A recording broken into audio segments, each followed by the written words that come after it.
ladies and gentlemen, we finally made it to March, meaning March Madness is coming. And, more than likely, when you hear March Madness, you're talking about college basketball and the tournament and the buzzer beaters and the upsets, the brackets busted, all that good stuff. But, madness could be used in a different term, too, because it just seems like, a lot of different things are going on nowadays. Like, for instance, you got the star basketball player Alabama being tied into a murder. I guess with him being linked to the gun or something like that. That's wild within itself. You got Ja Morant out here pointing guns at 17-year-olds and pickup games over the summer and whatnot. Like, that's definitely wild. Not to mention, a month ago, something about him and his entourage pointing lasers and stuff outside the car window while driving. Like, yeah, that's definitely wild. And then you got practically the top prospect in this year's draft, Jalen Carter, is being charged with racing and fatal crash. And I guess that's linked to his former teammate dying of a fatal crash. So it's definitely been a wild, last few weeks, but I guess that's part of the madness in March, right? Definitely a lot of different things going on. Kevin Durant made his long-awaited debut with the Phoenix Suns last night, and they end up winning, I believe, 105-91. Yeah, that team's going to be a terror. Donovan Mitchell dropped 44. We had Dame Dollar drop 71 the other night. I mean, a lot of things are ramping up here. It definitely is. So this week we got the Combine happening in Indianapolis for the NFL Draft. That's where the top prospects show off their athleticism, physical attributes, things that they try to measure here that you was, highly coveted when you saw it on tape. And usually the Combine can definitely increase stock. Sometimes it can decrease depending on how poorly a player performs. But nevertheless, that's happening right now. Like I mentioned, my Chicago Bears got the number 1 pick in this year's draft. I'm pretty sure the plan going in, the most ideal scenario is trade the number 1 pick down to Houston and then trade the second pick in the draft to the Indianapolis Colts and still end up with preferably Jalen Carter. I mean, not Jalen Carter's Will Anderson, but, just something about the guy that can do the 3 technique in the scheme that everybody been talking about. And after talking to a lot of different Bears fans, Jalen Carter seemed like the guy that everybody preferred in this year's draft because his ceiling is so high and he can dominate from day one. I mean, I prefer Jalen Carter too. I mean, a lot of things will be dictated on free agency, which comes up, I believe, in 2.5 weeks from now. And at that point, we'll, finally know who's available, who's not, what holes the Bears can fill, because there are plenty of holes, to be filled. My team, if I go through it, we need a number 1 wide receiver. Some say we need a number 2 wide receiver. I'm up in the air on that one. We definitely need a left tackle. Need a right tackle. Need a center. I mean, honestly, probably need a running back too. So that's 6 right there. Going defense.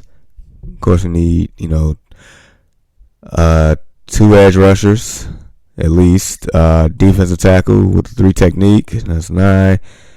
Could definitely use a couple of linebackers there. About 10 or 11. Another corner wouldn't hurt at all. And whatever they decide to do with Eddie Jackson, if he stays, if he goes, you need another free safety there. So we need about 10 to 12 impact players. Now, a lot of that is probably not going to happen in this year's free agency, but at least, need to get the foundation set. And then in the draft, try to fill in the holes too and build up the foundation again as well. So I think Jalen Carter, can still be a part of that pending all the legal stuff. Hopefully it's not, too concerning in that aspect. I know anybody that's probably involved in something like that, you take everything with a grain of salt. But, we'll see. You just got to let, all the facts play out. Like all the evidence come to light. And I guess at that point you make a decision. If you still keep them high in the draft board or you let them drop. I'll say this much. There have been plenty of players that has come and gone. That had, I guess, quote unquote, red flags. Prior to the draft that ended up being, had great careers. The number one player that comes to mind in my head, and is also my favorite wide receiver of all time, Randy Moss. Randy Moss had plenty of red flags, I guess, quote unquote, behavior wise. And he wasn't the most model citizen in the NFL either, especially with the Minnesota Vikings. But nevertheless, Hall of Fame career by far. This generation's probably greatest wide receiver. Randy Moss was that dude. He was definitely that guy.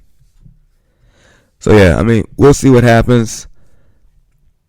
Like I said, Combine's happening right now.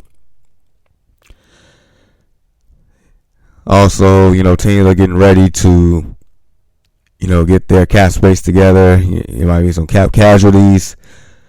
It seems like it's going to be a lot of running back cap casualties. Some running backs that are up in the air or probably not returning to their teams. David Montgomery with my team. Miles Sanders and the Eagles. I'm hearing that Miles Sanders may not, exactly more than likely not to return, which is wild. Tony Pollard still up in the air from the Dallas Cowboys. Joe Mixon, if they cannot restructure the contract, more than likely he's going to get cut. And that's crazy because Joe Mixon is definitely a stud for sure. And I think at one point there was talk about Dalvin Cook being another cap casualty as well at running back. So even besides all that, there was definitely plenty of running backs to pick and choose from. Now, no, running back isn't the most immediate need for my team, but I am a big Saquon Barkley fan. I have been since he came out. The quote-unquote Hall of Fame Saquon Barkley because he has Hall of Fame talent. But nevertheless, I would definitely love to see him in the blue and orange over here. He even hinted, he even talked to Walter Payton's son, Jared Payton, saying that basically my heart's in the Giants, but I would definitely love the opportunity to suit up with the Chicago Bears. Now I don't know if that's like him being modest and respectful, or there's actually, some legs to that. But nevertheless, that would be pretty dope. That's my favorite running back in the league, and he can join my favorite team. Then it's nothing but sunshines and flowers for me, personally. Wide receivers on the move. DeAndre Hopkins is probably the number one player that's probably going to end up being traded. I would love to have D-Hop on my team, but it seems like New England is probably going to be the likely spot. But, we'll see. I just know Bill Belichick and DeAndre Hopkins has a lot of love and respect for one another. And New England definitely needs a number one wide receiver like we do. Because at this point, they need to evaluate if Mac Jones is going to be their future or not. Usually in year 3, it's the real evaluation period for your franchise quarterback, quote unquote, to determine if that's going to be your guy or not. If not, then simply move on. I mean, if so, they continue to build around him. Simple enough.